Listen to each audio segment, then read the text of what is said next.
뭔가 화면부터 좀 평소에 제가 하는 스타일하고 좀 많이 다를 거라고 생각을 하는데 진짜 심혈을 기울였고요. 예 뭐 장표에 신경을 쓰지 않는다고는 하지만 장표에 오늘 쪼끔 신경 썼습니다. 예. 자, 지금 AI가 한참 이슈죠. 예 핫한 이슈입니다. 챗GPT부터 시작해서 뭐 AI 지금 AI를 얘기하지 않고서는 모든 게 안 되는 것처럼 핫한 이슈긴 하지만 AI가 밥 먹여 주는 거는 아닙니다. 그렇죠. 차별화도 안 되고 결국은 고객을 창조하는 힘이 있어야지만 가운데 그 그림을 보시면 잘 표현이 되어 있죠. 고객을 창조하는 힘이 있어야지만 제대로 돈을 벌 수가 있습니다. 이거를 그 한 장의 장표로 좀 표현을 해 봤는데 오늘은 그 비밀을 담은 고객을 창조하는 힘의 비밀 마케팅 트랜스포메이션 메타라는 프로그램을 소개해 드리도록 하겠습니다. 그런데 먼저 우리가 마케팅하면 떠오르는 사람이 있죠. 마케팅의 그루이고 제가 또 제일 좋아하는 간다마 사노리가 앞으로의 시대 마케팅에 대해서 여러 가지 얘기를 했지만 그중에서도 제가 가장 중요한 얘기라고 생각되는 이야기를 한번 여러분들에게 들려드리고 싶습니다. 자, 이런 고민 가진 적 없으세요? 음. 제가 한 작년에 거의 한 300명 가까이 사람들을 만나서 개별로 다 상담을 하고 코칭을 하고 컨설팅을 하면서 여러 이야기들을 들었습니다. 그중에서 저 대표적인 것들을 갖고 온 건데 아마 여러분들도 이걸 보시면 '아 맞아, 맞아. 나도 저렇지.' 음. 특히나 코로나 이후에 코로나 3 년이 너무 힘들었지만 코로나 이후에도 어떻게 보면 더 힘들어졌죠. 마케팅을 도대체 배우긴 배우는데 뭔가 전혀 수익에 도움이 안 돼. 그리고 지금 하도 정보가 넘쳐나다 보니까 도대체 뭐가 맞는 거고 뭐가 틀린 건지 모르겠다. 이런 사람들이 너무 많았어요. 정말 제가 한 300명 가까이 어떻게 보면 면담을 하고 코칭을 하고 하면서 너무너무 안타까웠습니다. 그래서 '이제는 내가 나서야 되겠다. 제대로 나서야 되겠다. 단순한 어떤 뭐 강의를 하고 이런 게 문제가 아니다.'라고 생각이 들어서 오늘 이 자리를 마련해 봤습니다. 자, 최근 10 년간 우리가 받아들인 정보량은 얼마나 될까요 도대체? 여기 뭐 530 회라고 썼지만 어떤 통계에 의한 숫자이긴 하지만 그냥 아마 여러분이 진짜 피부로 느끼는 이 정보의 양은 어마어마할 겁니다 진짜. 아마 10년 전을 생각을 해 보세요. 제가 10년 전에도 이런 얘기를 했었거든요. 10년 전에 어떤 얘기를 했었냐면 "앞으로의 시대는 정보의 시대가 아니라 정보 편집력의 시대다." 이런 얘기를 했는데 그로부터 또 10 년이 지난 지금은 정보 편집력 갖고도 안 되고 뭘 해야 될까요 도대체? 너무 정보가 많은 거죠. 뭐 인제 AI가 상당 부분 커버해 주고 있긴 하지만 정보의 양이 한 사람의 인간이 소화하기가 어려울 정도로 정보가 많습니다. 그렇기 때문에 어떤 일이 벌어질까요? 차별화가 너무 어렵죠. 차별을 해야지만 살아남는데 그리고 어떤 비즈니스 모델을 딱 듣거나 배우더라도 도저히 확신이 안 서요. '이거 될까?' 확신이 안 서죠. 그 정보를 갖다가 정말 매일도 아니죠. 거의 시간 단위 뭐 오늘 업데이트된 정보랑 내일 업데이트된 정보가 다를 정도로 빠르게 변화하다 보니까 너무 복잡한 거죠. 자, 마케팅의 구루라고 얘기하는 간다마 서누리. 저를 아시는 분은 다 간다마 서를 아실 텐데 한 10년 동안 사사를 받고 제가 따져 봤더니 한 33 년 제가 91 년에 오리콤이라는 광고 대행사에 입사한 이래 따져 보니까 33년 정도가 흘렀더라고요. 그 비즈니스 경험과 제가 2014 년에 독립하면서 10년 이상 마케팅 연구와 강의를 하게 되면서 알게 된 딱 두 가지를 핵심적으로 예 말씀을 드리려고 하는데요.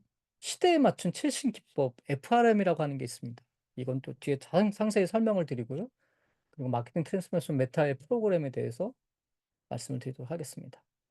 자, 결과를 내기 위해서는 두 가지 축이 있는데요. 이 축을 한번 보십시오.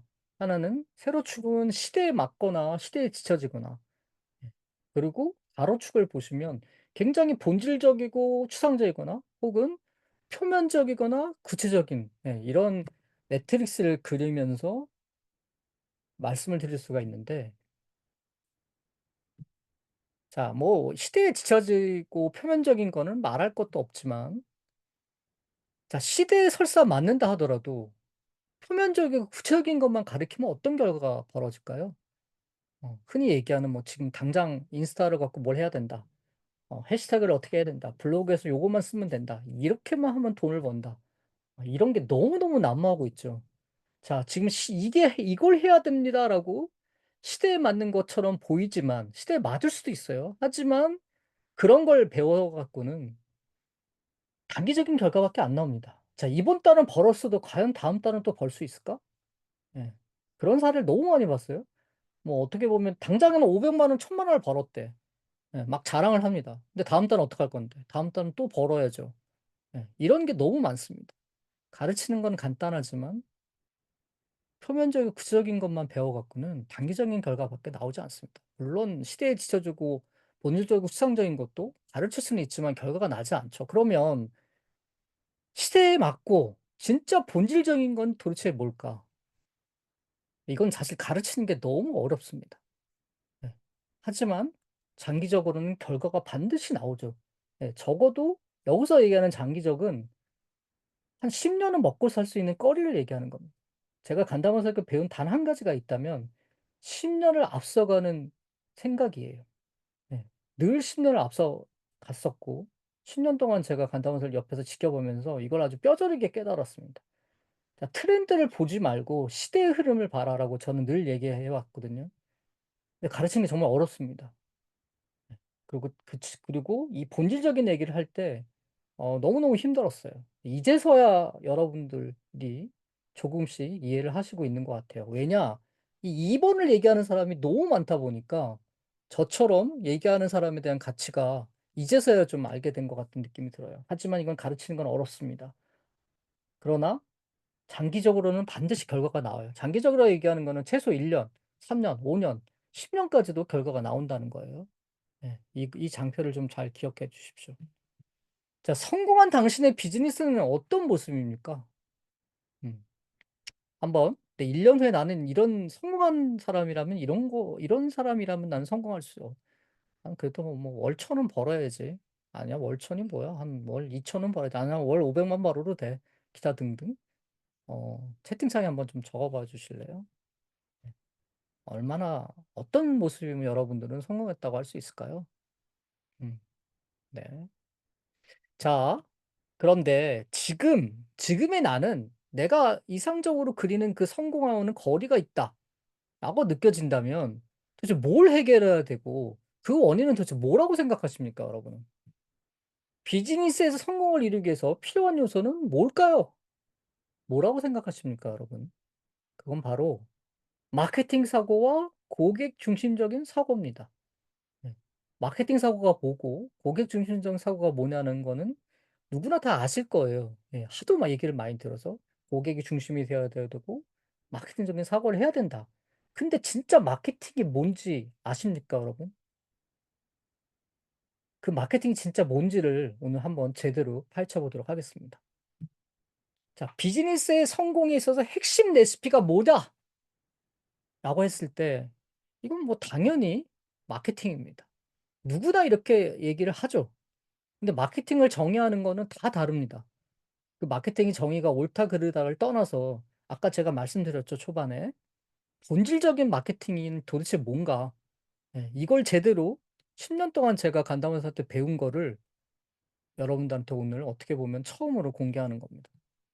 자, 훌륭한 마케팅은 뭘까요? 매출이 늘어나야 되는 시스템을 만드는 거죠. 아무리 훌륭한 마케팅이다 얘기한들 매출이 늘어나지 않는다면 아무 소용이 없죠. 예, 매출이 늘어나야 됩니다. 그런데 문제는 뭘까요? 거의 대부분의 창업을 하시는 창업가들은 사실 마케팅을 제대로 공부하고 있지 않습니다. 예, 쓸데없는 것만 공부하고 있죠. 그리고 여러분이 사실 예를 들어서 뭐 유튜브를 공부하고 인스타를 공부하고 블로그를 공부하는 게 그게 마케팅일까요? 아까 얘기했지만 마케팅의 일부분이죠. 크게 보면. 그러나 단기적인 것만 배운다고 했죠. 예, 표면적인 당장의 어떤 눈에 보이는 그런 것만 공부하고 있다는 거예요. 그런데 마케팅의 궁극의 목표는 뭡니까? 마케팅의 대가로 얘기 빼놓을 수 없는 피터 드러커가 이런 얘기를 했습니다. "마케팅의 목표는 판매가 아니다. 고객을 만족시키는 거다." 여기까지는 다 이해하시죠? 더 중요한 얘기가 있습니다. 마케팅의 궁극의 목표는 판매 행위를 필요 없게 하는 거다. 판매 행위를 할 필요가 없으면 너무너무 마케팅은 쉬워지니까요. 예, 거기를 목표로 해야 된다는 거예요. 자, 근데 문제는 이 판매 행위를 사라지기 위해서는 도대체 어떻게 해야 될까요? 음, 제가 번역한 가나운서 비상세 선고 보칙을 보시면 고자세 영업이라는 게 나옵니다. 어, 가장 정말 목표로 하고 싶은 영업이죠. 근데 고자사 영업보다도 더 상위 개념에 있는 게 사실은 아예 그것 영업을 할 필요가 없는, 그것조차가 아예 필요 없는 그런 영업이겠죠? 판매 행위가 사라지기 위해서는 딱 두 가지밖에 없어요. 딱 두 가지.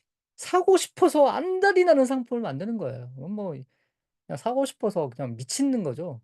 이걸 제일 잘하는 데가 어딜까요? 애플이죠, 애플. 네. 거의 애플이 이걸로 스티브 잡스가 이걸 너무 잘했었고. 자, 팬덤을 만든다, 두 번째. 뭐 BTS 같은 팬덤을 만들면 세일즈가 필요 없죠. 네.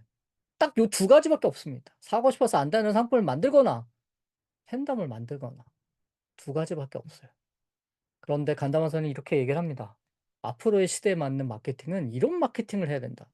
근데 이 마케팅에 대해서는 아직 아무도 모릅니다. 한국에서는. 책으로도 쓰지 않았고 간다마선이니까.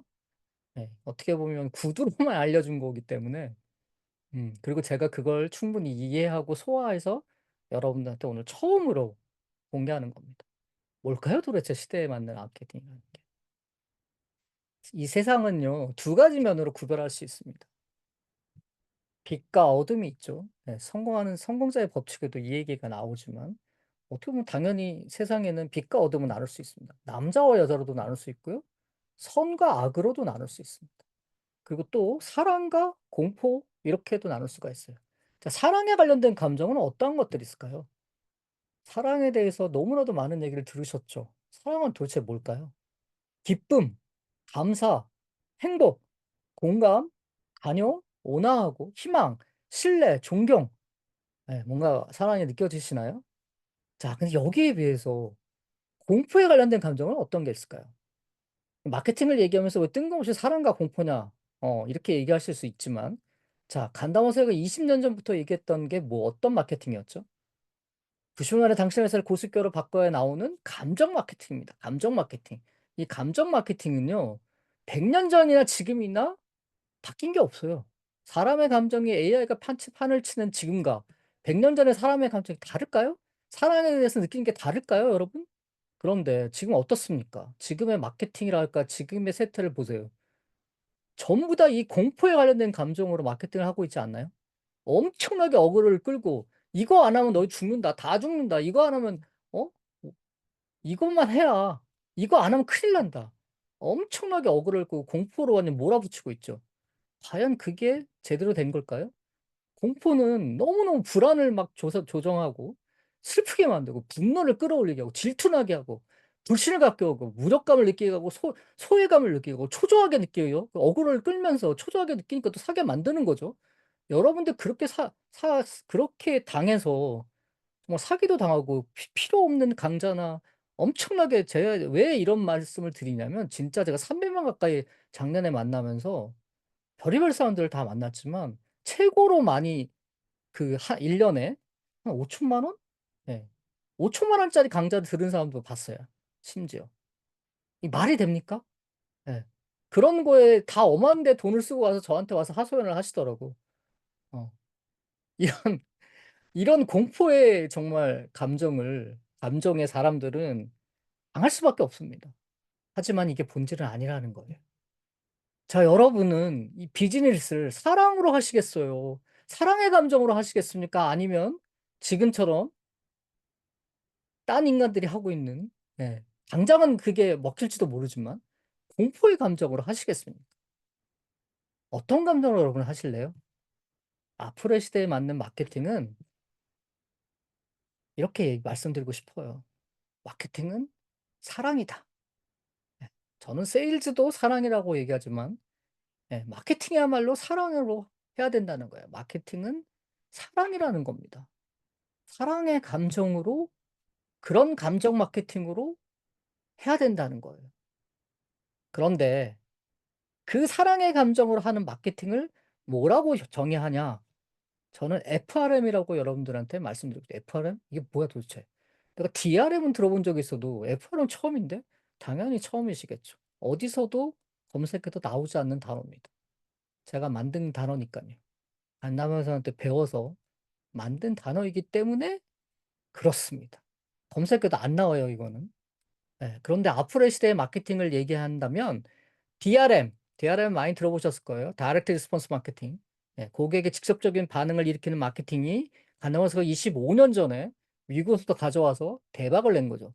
그리고 그게 가장 많이 쓰여진 그 책은 90만 원 당신의 살 고수익 을 바꿔라. 한때는 이게 100만 원 이상 했었어요, 우리나라에서. 아실 분들은 아시겠지만.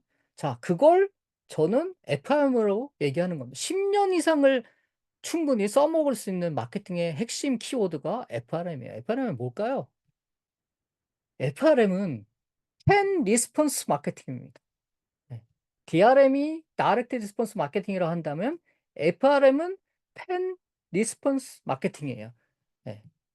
자, DRM은 직접적인 그 고객의 반응을 끌어올리지 않으면 안 됩니다. 그렇기 때문에 광고를 많이 해야 되고 타사 미디어를 활용해서 USP를 활용해야 돼요. 유니크 셀링 프로포지션. 예. 아주 유니크한 셀링 그 제안을 해야만 먹히는 거죠. 단번에 반응을 일으키지 않으면 안 되고. 근데 시대의 흐름은 이게 아니라는 거예요. 이제는 팬을 뭐 이걸 팬덤 마케팅이라고 팬 마케팅이라고 하지만 저는 이걸 DRM에 빗대어서 FRM, 팬 리스폰스 마케팅이라고 여러분들한테 제안하고 싶은 거예요. 이 FRM만 기억하셔도 오늘은 건지시는 거라고 생각합니다. 왜냐? 이 10년 동안의 간다마선의 핵심 마케팅 중에 핵심을 한 단어로 얘기하면 FRM이기 때문에 그렇습니다. FRM은 나만의 미디어로 몇 번이나 사람들로 하여금 보게 해서 팬이 되게 만드는 거예요. 그 USP 대신 MSP라는 표현을 써봤는데 이것도 조어입니다. 자, 나를 팔아야 되는 시대가 온 거예요, 드디어. 네. 그래서 나를 팔고 나의 팬을 만드셔야 되는 거예요. 팬의 반응을 일으켜야 된다는 겁니다. 자, 그런데 정말로 장기적인 결과를 내기 위해서 아까 보여드렸죠. 장기적인 결과를 내기 위해서 본질적인 걸 배우고 그걸 가르쳐야 된다. 예. 근데 정말 그걸 가르치는 게 어렵다. 근데 장기적인 결과가 필요한 거는 시대에 맞는 이 FRM의 구조를, 팬 리스폰스 마케팅 구조를 만들어야 되는데 그건 이렇게 보여드릴 수 있어요. 결국 우리는 이상적인 모객을 해야 되는데 고객의 선별을 정말 잘해야 됩니다. 그러기 위해서는 가치관에 맞는 가치 제공을 하고 반드시 고객을 성공시켜야 되죠. 고객의 성과를 끌어내야 됩니다. 그러면 고객은 계속해서 재방문을 하고 재구입을 해주고 그럼 고객의 리뷰가 쌓입니다. 실적이 쌓입니다. 그러면 자연스럽게 소개를 해주고 입소문이 나는 거죠. 이 사이클만 잘 돌리면 이게 FRM 마케팅의 근간 구조가 되면서 마케팅은 잘 굴러갈 수 있게 됩니다.